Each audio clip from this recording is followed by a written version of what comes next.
Everybody starts somewhere. If you play video games, you no doubt have a console or a generation that resonates as being the one that sent you on your journey into this lovely and joyous hobby. I was a child of the 80s and did my growing up alongside one of the most iconic consoles in the history of the industry, the Nintendo Entertainment System. To this day, it's a favorite of many, certainly defining the genre of retro gaming for many a gamer alike. I still remember the day my dad brought one home from a business trip, and it forever changed my life. This video is completely self-serving. Today I look back on some of my favorite NES games of all time. I tried keeping the list to 10, and I'm not including any games I've previously reviewed on the channel, so no WWF wrestling games, no Blades of Steel, Bigfoot, or even Tetris. This list also won't be full of hidden gems or eclectic games just for the sake of being different. These are the games that I remember enjoying most as a kid. Simple as that. So let's not wait any further. Here we are, in no particular order, my top 10 favorite NES games of all time.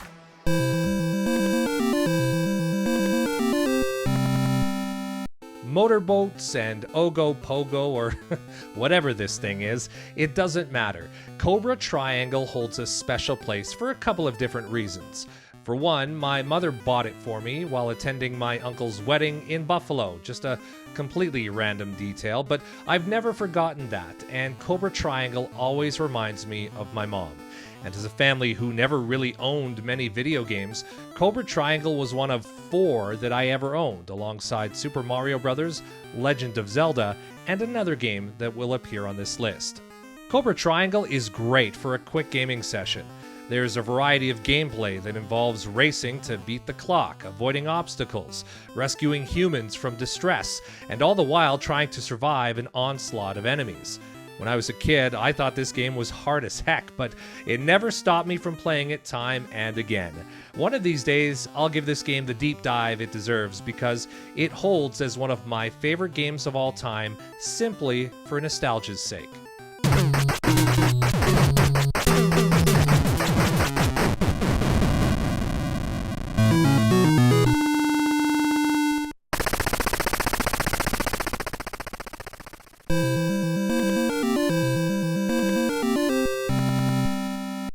You knew there was going to be a wrestling game on this list, and no, it's not a WWF licensed game.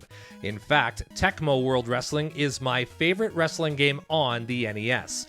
While there's no Hulk Hogan's or Macho Man's, this wrestling game boasted its own great characters, including Rex Beat, Akira Dragon, Dr. Gildo, and more. What made Tecmo World Wrestling so great was the fine details, and 2 things stood out the most to me. The first was the play-by-play commentary on the bottom third of the screen. While it's not always easy to follow the text on the screen while you're playing the game, there's definitely something there for someone else to follow along with. It's a really nice feature. The other element is the cutscenes that accompany some in-game moves. Everyone talks about the cutscenes in Ninja Gaiden, and rightfully so, but these quick screens from within a match are quite the spectacle. If you're looking for a wrestling game on the NES that doesn't suck, you won't be disappointed with Tecmo World Wrestling.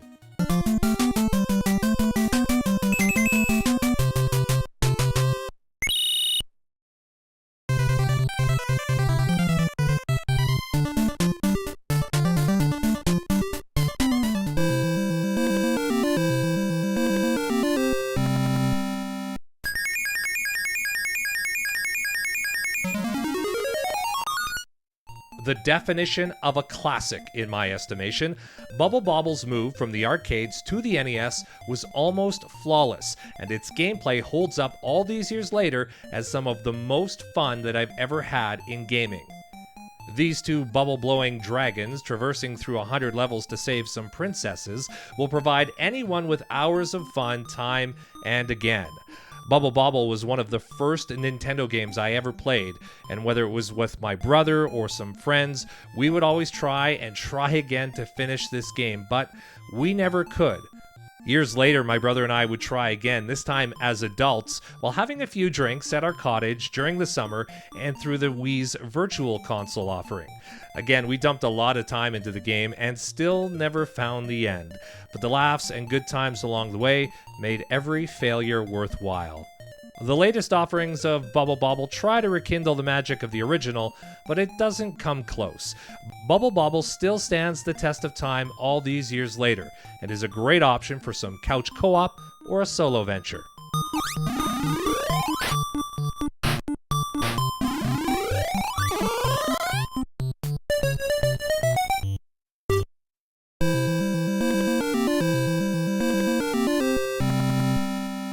Of all the games on this list, this may be the game that I have the most fondness for without really being able to explain why. Micro Machines is one of the best offerings from the team at Codemasters and is a ton of fun. Immediately it hits you with bold colors and a bangin' tune that instantly puts you in a vibrant mood. The characters are full of charisma, and before you even start racing, you're already experiencing a high level of enjoyment in just the simplest of ways. I'm not sure if you had to be a child of the era to truly appreciate the lore and the history of Micro Machines, but racing with small vehicles in tracks that place you in a bathtub, on the kitchen table, a pool table, or even a sandbox is just an experience that you can't describe. Is the gameplay stellar? Nope, it's an 8-bit racing game and not even close to the best one on the NES. But it's an experience that provides an immense sense of nostalgia and reminds me of my buddy Mike. We played this quite a bit together and during birthday parties. Big Mac was taken from this world far too soon, and I can't help but think of him when I fire this game up. I miss you, my brother. I love you.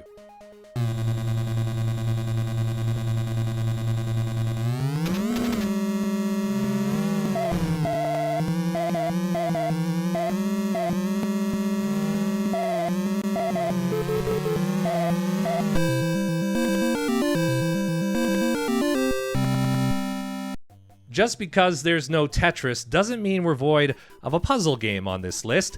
I absolutely adore Dr. Mario, and I think the older I get and the more I play it, the more I appreciate it.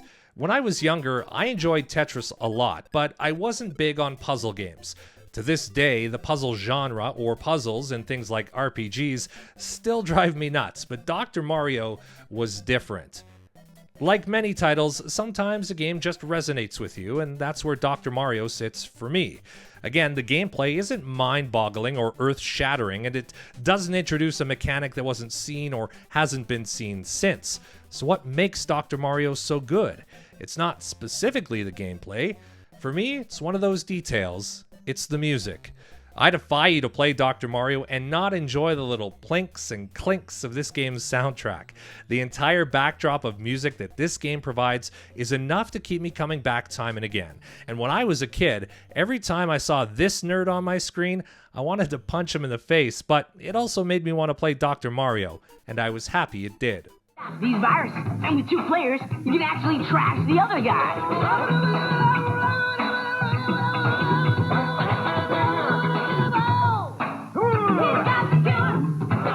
Remember, kids, try this at home.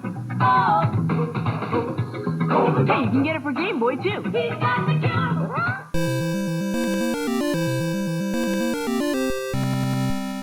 Think of a game that you enjoy, that you insert into a console just to play the first level or the first couple of minutes, and if that's all you get out of it, you're more than okay.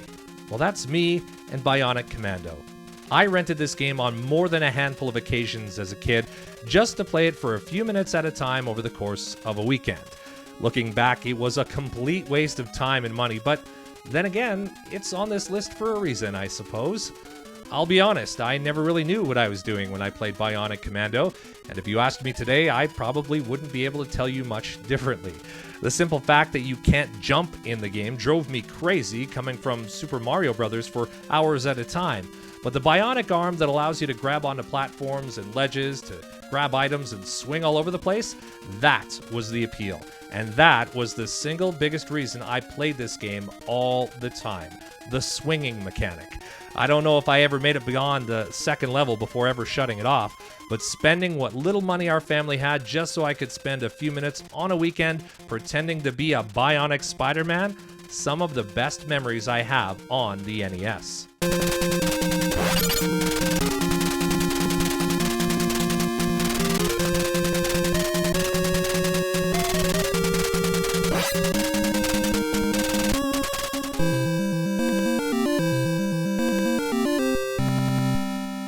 Fun as it was to finally play a home video game based off the Teenage Mutant Ninja Turtles, the first iteration of TMNT on the NES was fine, but it did leave me a little wanting, especially after visiting my local arcade and playing Ninja Turtle action on a 4-player arcade cabinet.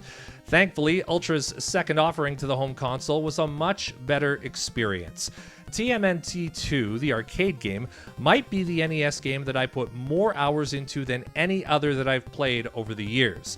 We never owned it per se, but we did have a copy in our collection somehow. I think it was a borrowed game that was never returned to a friend, so it was always under the TV and ready to go. In my opinion, it was such an upgrade from its predecessor, and TMNT 2 offers up a great co-op experience for you and your siblings, or maybe some of your friends. There was enough on offer here that it made a solid choice for sleepovers or some of those weekend gaming sessions. While the hit detection can be a little frustrating at times, a little learning of the mechanics can certainly go a long way. A great home port of the arcade game, this title provides some great beat-em-up action on the NES, and still stands as one game that I played so much over the years, but have never seen the end credits.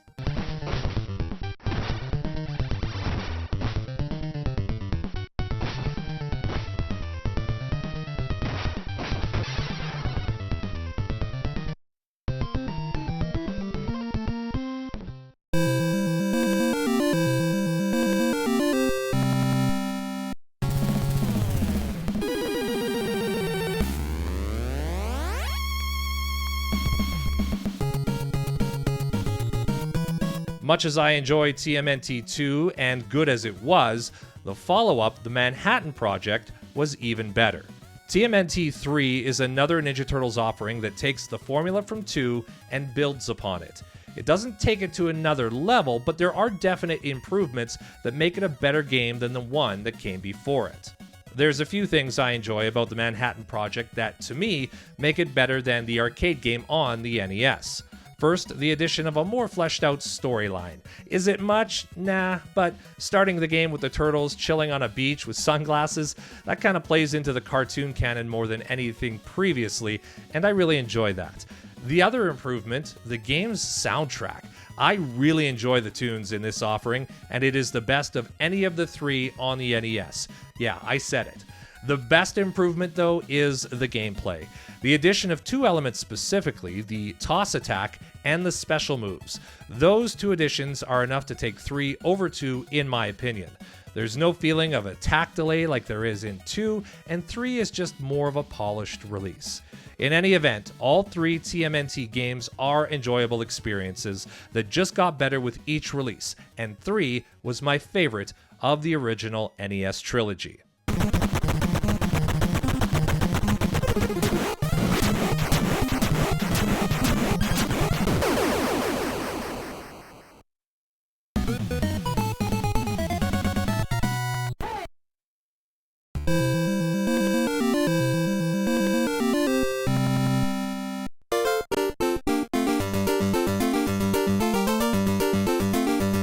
From the minute you turn this game on, you know you're in for an experience. Greeted with a fantastic tune, RC Pro-Am provides a simple pick-up-and-play racing experience that is easy to play and challenging to master. A variety of tracks, complete with a number of obstacles, pitfalls, and upgrades, make this racing experience on the NES one of my favorite, right up there with Micro Machines. It's a simple premise, sure, but remote control cars, very 80s and very Wally. It starts out fairly easy, and then after a few races, it eventually ramps up, but it's still very accessible and fun enough to dip a toe into for a few minutes or an entire afternoon. I've heard others say they can't stand playing this game simply because of all the screeching of the tires from the drifting.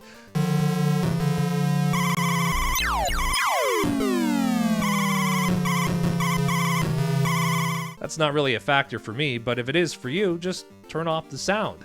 The game itself is still fun, and if nothing else, provides a very nostalgic experience for me, and one that I welcome each time I turn on the game.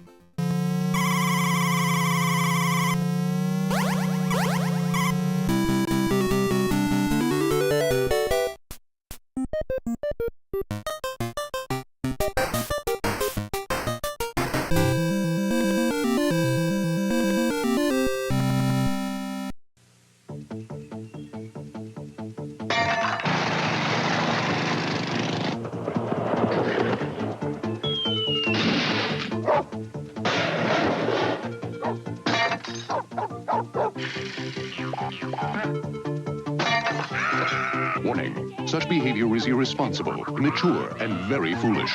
We recommend you try it at home. Paperboy from Mindscape for your Nintendo Entertainment System. Yep, Paperboy. This simplistic arcade port isn't the best game, and there's a lot of things about it that aren't good. The graphics? Nah. Sound effects? Nope.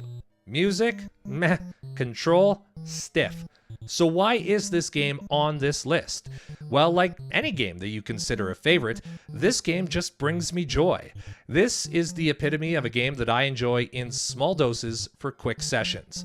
I can play Paperboy for 10 minutes and be more than satisfied. I can't even really describe what it is that I really like about it because, like I said, there is nothing really great about it. For years, I could barely get past the first day. And maybe that's the thing with Paperboy. I mean, what you see is what you get. You play one day, and you've pretty much played them all. That's the entire game, plus or minus the bonus area. And you know what? That's good enough for me.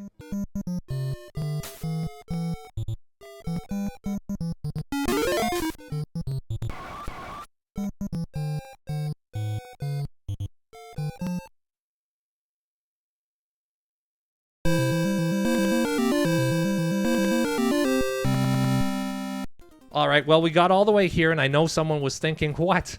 No Contra? Well, absolutely Contra is on this list. Think of everything you've heard about Contra, about how good it is. It's a classic. It still holds up. And yeah, it's all true. Contra is just solid comfort food when you talk about the NES. Whether you're using the Konami code to add 30 lives and make a run, or you want to go standard and just give it a go, there is no bad way to experience Contra. There's a reason that many folks compare run-and-gun shooters to this game, even all these years later. The controls are fluid, the music is great, and at the end of it all, it's just a really fun game to play. I've always loved this game, and for me, it was a fantastic two-player experience, whether it was my brother and me, or a friend or two. After almost 40 years, Contra has continued to stand the test of time as one of the definitive games you need to play on the NES. It continues to be not only one of my favorite games on Nintendo's flagship console, but one of my favorite games of all time.